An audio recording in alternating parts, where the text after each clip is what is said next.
Hi friends, நம்ம சீரிஸோட next பார்ட்ல என்ன ஆக போகுதுன்னு தான் இன்னைக்கு இந்த வீடியோல பார்க்க போறோம். ஷிவாங் அவனோட ஆபீஸ்ல உட்காந்து ஒரு முக்கியமான டாக்குமெண்ட் ரெடி பண்ணிட்டு இருக்கான். அப்ப அவனோட ஃப்ரெண்ட் ஒருத்தன் பார்க்க வரான். ஷிவாங், நீ வேலைக்கு சேர்ந்து 6 மாசம் தான் ஆகுது, ஆனா அதுக்குள்ள பயங்கர முக்கியமான ஆளா மாறிட்ட. எவ்வளவு முக்கியமான ப்ராஜெக்ட்லாம் நீ ரெடி பண்ணிட்டு இருக்க அப்படின்னு பேசிட்டு அன்னைக்கு கூட நீ போனல, அந்த இடத்துல இப்ப மெயின் பிரான்ச்ல இருந்து அவங்களோட பேரனை அனுப்பி வச்சிருக்காங்க அந்த புது பிரான்ச்சுக்கு. அவர் பேர் ஆனா ஷெங்குன்னு ஆரம்பிக்காது, ஃபேமிலி நேம் லின்னு இருக்கும்னு சொல்ல இப்பதான் ஷிவாங் யோசிக்கிறான். அன்னைக்கு நம்ம பார்த்த லின்யூ வேற யாரும் இல்ல, ஷெங்கு கம்பெனியோட வாரிசு அப்படிங்கிறது இப்பதான் இவனுக்கு புரியுது. அப்ப அவனுக்கு கால் வருது, ரோரோ தான் கூப்பிடுறா. சரி ஓகே அப்படின்னு போய் இவன் ஃப்ரெண்ட பாத்துட்டு வரேன் அப்படின்னு அங்க இருந்து கிளம்ப, யாரா அந்த கம்பெனில பக்கத்து கம்பெனில ஒரு பொண்ணு அழகா வேலை பாக்குறாள், அந்த பொண்ணு தானே அப்படின்னு ஃப்ரெண்டு கேட்டு டார்ச்சர் பண்ணிட்டு இருக்கான். அதெல்லாம் கண்டுக்காம நம்ம ஷிவாங் ஒரு ரெஸ்டாரண்ட்ல தான் ரோரோவை பாக்குறான். எங்க அம்மா உன்ட்ட ஹெல்ப் கேட்டாங்க, அதான் உன்னை பார்க்க வேகமா ஓடி வந்துட்டேன், லேட் ஆகல அப்படின்னு ஷிவாங் சொல்லிட்டு இருக்கான். உன் அம்மா அதை கொடுக்க சொன்னாங்க அப்படின்னு ஏதோ ஸ்நாக்ஸ் பாட்டில் மாதிரி இருக்கு, அதை எடுத்து ரோரோ கொடுத்துட்டு இருக்கா. இது அம்மா கொரியர்லயே சென்ட் பண்ணிருக்கலாம், தேவையில்லாம ஒன்ன டிஸ்டர்ப் பண்றாங்க அப்படின்னு ஷிவாங் சொல்லிட்டு இருக்கான். ஷிவாங்கோட அம்மா ரோரோவையும் இவனையும் கோத்து விட்டுறதுக்காக நிறைய யோசிப்பாங்க போல, அப்படிதான் எனக்கு கொடுத்து விட்டுருக்காங்க. ரோரோ பாக்குறா, சின்ன வயசுல இருந்து அப்படிதானே, நம்ம ஒருத்தங்களுக்கு ஒருத்தங்க மாத்தி மாத்தி இப்படி ஷேர் பண்ணிப்போம்ல, என்னதுல புதுசா ப்ராப்ளம் வந்துருச்சு, ஒன்னும் பிரச்சனை கிடையாது அப்படின்னு ரோரோ சொல்றா. அப்ப ரோரோவோட ரூம்மேட் ஒரு பொண்ணு, இந்த ஷிவாங்கோட ரூம்மேட் ஒரு பையனுக்கும் நடுவுல கனெக்ஷன் இருந்திருக்கும் போல. அந்த பையன் அந்த பொண்ணை லவ் பண்ணியிருக்கான், ஆனா அந்த பொண்ணு பதில் எதுவும் சொல்லாம இருந்திருக்கா. இப்போ அதை பத்தி கேட்டுட்டு இருக்கா ரோரோ. அந்த பையன் ஏதாவது நினைக்கிறானா என்ன, ஏன்னா இப்ப அந்த பொண்ணு சொல்லிட்டு இருந்தா இதுவும் இப்ப அவ்வளவா பேசுறது இல்லையா, கான்டாக்டே அதிகமா பண்றது இல்லையா அப்படின்னு. ரோரோ இந்த கேப்ல அவளுக்கு பிடிச்ச கேக் ஆர்டர் பண்ணலான்னு பாக்குறா. ஆனா இருந்த எல்லா கேக்கையும் 3 பொண்ணுங்க வந்தாங்க, அவங்க வாங்கிட்டு போயிட்டாங்க அப்படின்னு சொல்லிட்டு அங்க சர்வர் சொல்றாங்க. அதை சாப்பிடலான்னா இங்க வந்தேன், போயிடுச்சா அப்படின்னு ரோரோ வேற ஃபீல் பண்ணிட்டு இருக்கா. அதுக்கப்புறமா ஷிவாங் சொல்லிட்டு இருக்கான், அந்த பையன் எத்தனையோ தடவை காதலிக்கிறத வெளியே சொல்லிட்டு இருந்தான், அந்த பொண்ணு பதிலே சொல்லல, இப்ப அவன் நார்மல் லைஃப்க்கு வந்துட்டான்ல, அப்ப அவன் மறந்துட்டு அவன் வாழ்க்கையை பார்க்க போறது கரெக்ட் தானே அப்படின்னு கேட்க, ஆமா கரெக்ட் தான், அவனும் இப்ப எத்தனை பேரை புதுசா பாத்திருப்பான்னு யோசிச்சுட்டு நீ என்ன பண்ற ஷிவாங், யார் மேலேயாவது இன்ட்ரெஸ்ட் இருக்கா அப்படின்னு ரோரோ கேக்குறா. நான் முதல்ல காசு சேர்க்கணும், லைஃப்ல செட்டில் ஆகுற அளவுக்கு, மத்ததெல்லாம் அப்புறம் பாத்துக்கலாம் அப்படின்னு சொல்ல ரோரோ உடனே சிரிக்க ஆரம்பிக்கிறா. என் ஃபேவரட் கேக் இல்லைன்னு சொல்லிட்டு திட்டிக்கிட்டே சாப்பிட்டுட்டு இருக்கா. இங்க பார்த்தா நம்ம நீஷுவும் ஃப்ரெண்ட்ஸ் செட்டும் அங்க சாப்பிட்டது மட்டும் இல்லாம ஆபீஸ்ல இருக்கிற ஃப்ரெண்ட்ஸ்க்கும் கொடுக்கலாம் அப்படின்னு அந்த ஃபேமஸான கேக்க மிச்சம் இருக்கிறது எல்லாத்தையும் இவங்களே வாங்கிட்டு வந்துட்டு இருக்காங்க. இவ்வளவு சூப்பரான கேக்கு அவங்களுக்கு எப்படி கொடுக்காம இருக்குது அப்படின்னு வெளியே போய் நிக்கிறாங்க. இப்ப டாக்ஸி பிடிச்சோம்னா ஈவினிங் குள்ள நம்ம ஆபீஸ் டோம்க்கு போய் சேர்ந்துடலாம் அப்படின்னு இவங்க எல்லாரும் பேசிட்டு இருக்காங்க. கரெக்டா அப்போ டாக்ஸியும் கிடைக்குது. ஆனா நம்ம நீஷு திரும்பி பின்னால இருக்க நம்ம ஷிவாங்கோட ஆபீஸ பாத்துட்டு இருக்கா. கரெக்டா அந்த பக்கமா நம்ம லின்யூவோட காரும் போது அவனும் நோட் பண்றான். கண்டுக்காத மாதிரி அங்க இருந்து கிளம்பிடுறான். நீஷு கார்ல ஏறு அப்படின்னு ஃப்ரெண்ட்ஸ் கூப்பிடுறாங்க. நீஷு, இங்க வந்து நான் எத்தனையோ பேரை ஃபேஸ் பண்றேன், எல்லாருமே எனக்கு தெரியாதவங்களா இருக்காங்க, எனக்கு தெரிஞ்ச அந்த ஒருத்தனை என்னால ஏன் பார்க்க முடியல, இவருக்கு மேல எனக்கு விதியிலேயே அது எழுதி இல்லையோ அப்படின்னு யோசிச்சுட்டே வண்டியில ஏறி உட்காந்துக்கிறா. ஃப்ரெண்ட்ஸ் கேக்குறாங்க, நீ அப்போ இருந்து இந்த கம்பெனியை திரும்ப திரும்ப பாத்துட்டு இருக்க, யாரையாவது பாக்கணும்னு ஆசைப்படுறியாடி அப்படின்னு கேட்க, பார்க்க கூடாதுன்னு விதி இருக்கு போல, கிளம்பலாம் அப்படின்னு சொல்லிட்டு அங்க இருந்து நீஷு கிளம்ப சொல்லிடுறா. ஷிவாங் நேரம் ஆபீஸ்க்கு வரல, அங்க இருந்து டாக்டர் கிட்ட போயிட்டு இருக்கான். டாக்டர் பாக்குறாரு, பரவாயில்லப்பா உன் கை நல்லா டெவலப் ஆயிருக்கு, எங்க கைய மடக்கு, கைய தூக்கு அப்படின்னு சொல்லிட்டு அவனோட லெஃப்ட் ஹேண்டுக்கு கொஞ்சம் எக்ஸசைஸ் கொடுக்குறாரு. அடிக்கடி இந்த எக்ஸசைஸ பண்ணக்கூடாது, எப்பயாவது பண்ணலாம், டெய்லி ஒரு தடவையே கொஞ்சம் ஓவர் தான், புரியுதா, ஒரு நார்மலான ஆளு அப்படின்னு பாக்கும்போது இந்த கை டெவலப் ஆயிருக்கிறது ரொம்ப கிரேட்னு சொல்லலாம். ஆனா அப்படின்னு டாக்டர் ஏதோ யோசிக்கிறாரு. லெனியூ இதெல்லாம் காதுல வாங்கிட்டு கார் எடுக்க போறதுக்காக நின்னுட்டு இருக்கான். அப்ப அங்க ஒரு டாக்டர் வந்துட்டு, டாக்டர் லெனியூ நீங்க மறுபடியும் திரும்ப வந்துட்டீங்களா, ஏன் காரை வெளியே வச்சீங்க, உள்ளேயே வச்சிருக்கலாம்ல அப்படின்னு கேட்க, நான் டாக்டரா திரும்ப வரல, ஒரு பேஷண்டா தான் செக்அப்காக வந்தேன், நான் கிளம்புறேன் அப்படின்னு லெனியூ ரோட கிராஸ் பண்றான். அப்பன்னு பார்த்து தாறு மாறா 2 வீலர்ல ஒருத்தன் வந்துட்டு இருக்கான். பக்கத்துல ஒரு பாட்டி வேற ரோட் கிராஸ் பண்றாங்க. லின்யூ பயந்துட்டு அந்த பாட்டியை காப்பாத்துறதுக்கு போறான். குட்டியா ஒரு மினி ஆக்சிடென்ட் அந்த இடத்துல ஆயிடுது. இங்க எல்லாரும் மீட்டிங்காக வெயிட் பண்ணிட்டு இருக்காங்க. நீஷு கூட அந்த இடத்துல போயிட்டு அங்க குடோன்ல வேலை பார்த்துட்டு இருந்தால, அதெல்லாம் முடிச்சுட்டு ஆபீஸ்க்கு மறுபடியும் திரும்ப வந்துடுறா. லின்யூ வருவாருன்னு பார்த்தா பினான்ஸ் மேனேஜர் தான் வராரு. லின்யூக்கு ஆக்சிடென்ட் ஆயிடுச்சு, மைனர் ஆக்சிடென்ட் தான், ஆனா அவர் வீட்ல இருந்து ரெஸ்ட் எடுத்து தான் ஆகணும், சோ இங்க இருந்து நம்ம வேலையை பார்க்கணும் அப்படின்னு சொல்ல நீஷு ஷாக் ஆயிடுறா. அன்னைக்கு நான் தான் சாபம் கொடுத்தேன், இவன் மேலாம் வண்டி ஒண்ணு மோத மாட்டேங்குதுன்னு, என்னாலதான் ஆக்சிடென்ட் ஆயிடுச்சு, என் பிரேயருக்கு இவ்வளவு பவர் இருக்கும்னு எனக்கே தெரியாது அப்படின்னு நீஷு மனசுக்குள்ள யோசிக்கிறா. டக்குன்னு ஏஞ்சு நின்னுடுறா. லின்யூ நிறைய வேலையை வந்து என்கிட்ட கொடுத்துட்டு போயிருக்காரு, அது மட்டும் இல்லாம அவர்கிட்ட வேற என்னெல்லாம் வேலை ஆகணுமோ அதெல்லாம் என்கிட்ட கொடுங்க, நான் எல்லாத்தையும் மேனேஜ் பண்ணி தரேன், அதுவும் இல்லாம லின்யூக்கு என் மேல ரொம்ப நேரம் கோவம் இருக்கும்னு தெரியும்ல, இதையாவது யூஸ் பண்ணி நான் நல்ல பேர் வாங்கிக்க பாக்குறேன்னு சொல்ல மேனேஜர் பாக்குறாரு. நீங்க பாத்துக்கோங்கம்மா, லின்யூவோட வீட்டுக்கு போய் ஃபைல்ஸ் எல்லாம் சைன் வாங்கிட்டு வரணும், அதையும் நீங்க பாத்துக்கோங்க அப்படின்னு சொல்லிடுறாரு. நீஷு அன்னைக்கே கிளம்பி ஃபைல்ஸ்ல சைன் வாங்கறதுக்காக லினியோட வீட்டு அட்ரஸ் கேட்டு வந்துடுறா. வேலைக்கார ஆன்டி தான் கதவை திறக்கிறாங்க. ஆபீஸ்ல இருந்து ஒருத்தங்க வருவாங்கன்னு சொன்னாங்கம்மா, உள்ள வாங்க அப்படின்னு அந்த ஆன்டி கூட்டு போறாங்க. ஸ்டடில தான் இருக்காருன்னு சொல்ல, இல்ல நான் உள்ள வரலங்க, நீங்களே இந்த ஃபைல் எடுத்துட்டு போயிட்டு சைன் வாங்கி தந்துடுறீங்களா அப்படின்னு நம்ம நீஷு கேட்டுட்டு இருக்கா. அப்போ லினியோட குரல் உள்ள இருந்து கேக்குது, யார் வந்திருக்கா அப்படின்னு. ஒரு அழகான பொண்ணு ஃபைல்லாம் எடுத்துட்டு வந்திருக்காங்க அப்படின்னு அந்த ஆன்டி சொல்லிட்டு இருக்காங்க. அவங்கள உள்ள அனுப்புங்க அப்படின்னு நம்ம லினியோ சொல்ல, நீஷு உள்ள போறா. சைன் வாங்கறதுக்காக வந்திருக்கேன் அப்படின்னு. ஓ நீதான்ல அப்படின்னு சொல்லிட்டு லினியோ பாத்துட்டு இருக்கான். அவனால நடக்க முடியல போல, கால்ல அடிபட்டு. சோ கால்ல வந்து போத்திட்டு அப்படியே உட்காந்துட்டு அவன் புக்ஸ் எல்லாம் படிச்சிட்டு இருக்கான். இந்த பொண்ணு கூட்டு போய் ஹால்ல உட்கார வைங்க, நான் வேலையை பாக்குறேன் அப்படின்னு லினியோ சொல்லிடுறான்.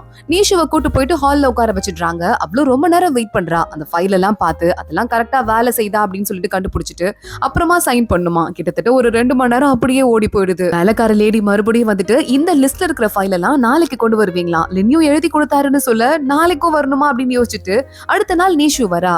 நான் வழக்கம் போல ஹால்ல உட்காந்துட்டு இருக்கேன், நீங்க வேலையை முடிங்க அப்படின்னு சொல்லிட்டு, இன்னைக்கு போனை கொண்டு வர மறந்துட்டேன், வெளியே இருக்கிற புக்ஸ் ஏதாவது எடுத்து படிக்கலாமா அப்படின்னு லினியோ கிட்ட நீஷு கேக்குறா. அங்க இருக்கிறது எல்லாமே மெடிக்கல் ஜர்னல்ஸ், நீ படிச்சாலும் உனக்கு பிடிக்காது புரியாது அப்படின்னு லினியோ சொல்லிடுறான். ஓ அப்படியா அப்படின்னு கேட்டுட்டு நீஷு வெளியே வந்து உட்காந்துட்டு இருக்கா. அவளுக்கு ஃப்ரூட்ஸ் எல்லாம் கொடுக்கறதுக்கு வேலைக்கார ஆன்டி வராங்க. இதெல்லாம் அவர் டாக்டரா இருக்கும்போது சப்ஸ்கிரைப் பண்ணி வச்சதுமா, மாசம் மாசம் நிறைய புக்ஸ் வந்துரும், எனக்கு என்ன பண்றதுன்னு தெரியாம வாங்கி கொண்டு வந்து இங்க அடுக்கி வச்சிருக்கேன், அவரால் இப்ப படிக்க முடியுதா இல்லையான்னு கூட எனக்கு தெரியல, அவ்வளோ ஒரு பெரிய அறிவாளி, இப்படி நடந்துருச்சு அப்படின்னு அவங்க ஃபீல் பண்ணிட்டு அங்க இருந்து கிளம்புறாங்க. நீஷுக்கு என்ன நடந்ததுன்னே சரியா தெரியாது போல. அவளும் கொஞ்ச நேரம் ஃபீல் பண்ண ஆரம்பிக்கிறா. அப்படியே அமைதியா உட்காந்துட்டு இருக்கா. ரொம்ப நேரம் ஆகுது. எவ்வளோடா ஃப்ரூட்ஸ் சாப்பிடுறது, ஒட்டுமொத்த பிளேட்டையும் காலி பண்ணா கொஞ்சம் அசிங்கமா இருக்கும் அப்படின்னு சரி கொஞ்சம் எட்டி பார்க்கலாம் அப்படின்னு லினியோவை சைட்ல எட்டி பார்க்கலான்னு போயிட்டு இருக்கா. ஃபுல்லா அங்க மிரர் டோர் தான் இருக்கு. லினியோவ்ல பாத்துடுறான். இங்க வா அப்படின்னு கூப்பிடுறான். நீஷு பாக்குறா. எட்டி பார்த்தது ஒரே அசிங்கமா போச்சே, இப்ப வேற பாத்துட்டாரே அப்படின்னு அவ்வளவு நேரம் உள்ள போயிட்டு இருக்கா. கூப்பிட்டீங்களா பாஸ் அப்படின்னு பல்ல காட்டிட்டே உள்ள போக, இங்கே உட்காரு, சில டவுட்லாம் இருக்கு, அதெல்லாம் கேட்கணும் அப்படின்னு சொல்லிட்டு நிறைய டவுட் எல்லாம் கேட்டுட்டு இருக்கான். நீஷு அதுக்கெல்லாம் அமைதியா பதில் சொல்லிட்டு இருக்கா. அங்கிருந்து மறுபடியும் கிளம்பி வெளியே வரா. நானும் இவரோட வீட்டுக்கு டெய்லி வந்துட்டு இருக்கேன், ஆபீஸ்ல யாராவது ஏதாவது நினைக்க போறாங்கன்னு நீஷு யோசிக்க ஆரம்பிக்கிறா. அடுத்த நாள் மறுபடியும் வந்து எல்லாரும் ஃபைல குடுக்குறாங்க, இதை சைன் வாங்க அதுல சைன் வாங்க அப்படின்னு. அப்ப நீஷுவோட ரூம்மேட், உண்மையை சொல்லு, டெய்லி அவர் வீட்டுக்கு போற, உனக்கும் அவருக்கு நடுவில் ஏதாவது ஓடுதா என்னன்னு கேட்க, நீயுமா அடி பாவி அப்படின்னு திட்டிட்டே நீஷு வீட்டுக்கு போயிடுறா.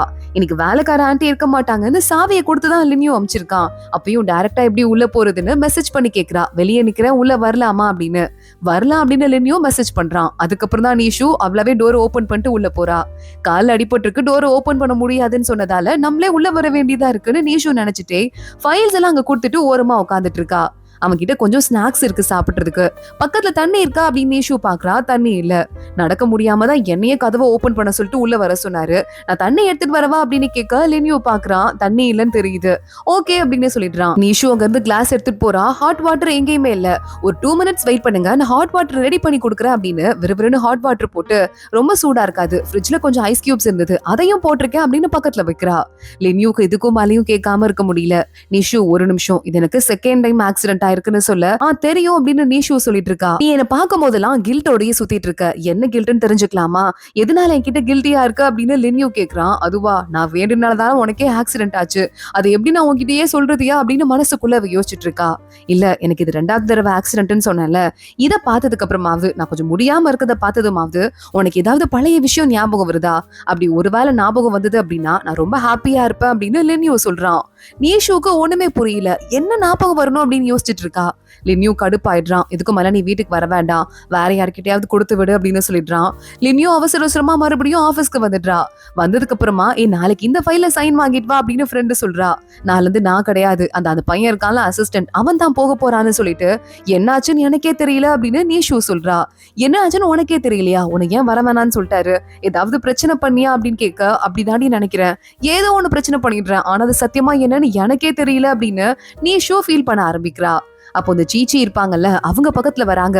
நிஷு வரும்போது இந்த மூ இருக்கார்ல, அவர் வெளியே போனதை கூட பாத்திருப்ப, என்ன தெரியுமாச்சு, ஏற்கனவே மூ உன்கிட்ட பயங்கரமா ரஷ் பண்ண சொல்லிட்டு ரொம்ப பிரச்சனை பண்ணாருல, நம்ம ஸ்டாம்ப் வர போட்டு எவ்வளவு பெரிய சிக்கல் ஆச்சு.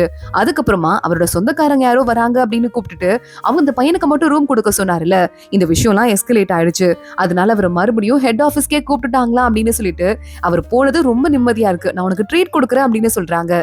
நம்ம நீஷுவோட ரூம்மேட்ஸ் எல்லாம் போறாங்க. அந்த சீச்சி அக்கா எல்லாருக்கும் ட்ரீட் கொடுத்துட்டு இருக்காங்க. செம்ம கலக்கல்ல ரொம்ப நல்லது நடந்துருச்சுன்னு சொல்ல நீஷு பாக்குறா. 4 காட்ட வேண்டிய வேலையை காட்டிட்டான் போலயே அப்படின்னு நீஷு சொல்லிட்டு இருக்கா. ஆளா யாரு என்ன பண்றிருக்க, ஏதாவது பிரச்சனையா, இல்ல உனக்கு ஏதாவது ஆள் இருக்கா அப்படின்னு சொல்லிட்டு ஆளுக்கு கேட்க ஆரம்பிக்கிறாங்க. நீஷு சிரிக்கிறா. கேம் மாதிரி நான் சொன்னேன், கேம்ல வந்து நம்ம ஏதாவது தேவையில்லாத பொருளை யூஸ் பண்ணிட்டோம்னா ஒரு ஹீரோ வந்து நம்மளை காப்பாத்துவான்ல, அந்த மாதிரி யாரோ ஒன்னு காப்பாத்திருக்காங்க அப்படின்னு நீஷு சிரிச்சிட்டு இருக்கா. அடுத்த நாள் நிஷு ஆபீஸ்க்கு போறா. லின்யோ ஆபீஸ்க்கு வந்துடுறான். வேகமா குட் மார்னிங்னு சொல்லிட்டு பல்ல காட்டிட்டு நிக்கிறா. ஆனா லின்யோ அவளை கண்டுக்காம பக்கத்துல இருக்க பொண்ணை மட்டும் கூப்பிட்டு என் ரூம்க்கு வாங்க அப்படின்னு கூப்பிட்டு போயிடுறான்.